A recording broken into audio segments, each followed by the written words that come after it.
তোমরা তো একটা নতুন ক্যামেরা কিনে ফেললে। এবার ভাবছো কি নতুন একটা লেন্স নেবো। হয়তো এই কথাগুলো তোমাদের মাইন্ডে আসতে পারে যে, আমার বন্ধুর কাছে ওই লেন্সটা আছে, তাহলে আমি ওই লেন্সটাই নেবো। ভালো হবে। একটু ওয়েট করে যাও। পুরো ভিডিওটা দেখো। তোমাদের আমি এই সব ডাউট এই ভিডিওতে ক্লিয়ার করব। আচ্ছা, ক্যামেরা লেন্স হলো একটা চোখের মতনই বলতে পারো, ক্যামেরার চোখ। যেখান দিয়ে আলো ক্যামেরা লেন্সের থ্রু দিয়ে সেন্সরে পৌঁছয় এবং আমরা সেই সেন্সর থেকে একটা পরিষ্কার ছবি বা পরিষ্কার ভিডিও পাই। এটাকেই বলে ক্যামেরা লেন্স বা লেন্স। অ্যাজ আ বিগিনার, যখন তোমরা একটা নতুন লেন্স কিনতে যাও, তখন এই ভুলটা সব বিগিনাররাই করে এবং আমিও করেছি। যে বন্ধুকে দেখে লেন্স কেনা, মানে আমার বন্ধুর কাছে ওই লেন্সটা আছে, তাহলে আমি ওই লেন্সটাই কিনবো, আমার ওই লেন্সটাই কাজ দেবে। ঠিক আছে?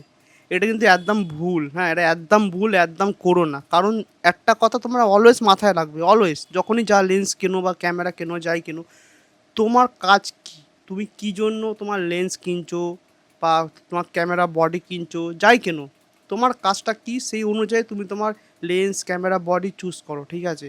কয়েকটা লেন্সের নাম বলি। ওকে? যেমন হচ্ছে macro lens, zoom lens, prime lens.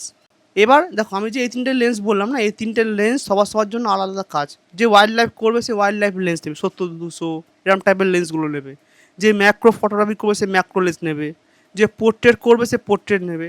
যেহেতু আমি পোর্ট্রেট ফটোগ্রাফার, আমি এই লেন্সটা ইউজ করি। দেখো, এই লেন্সটা 50 mm 1.8, এই লেন্সটা ভাই যথেষ্ট ভালো। ঠিক আছে? যথেষ্ট ভালো। যেহেতু আমি বেশিরভাগ পোর্ট্রেট ফটোগ্রাফি করি, আমি ইভেন্ট শ্যুট করি, ওয়েডিংস, বার্থডে, সেলিব্রিটি শ্যুটস এগুলো করি।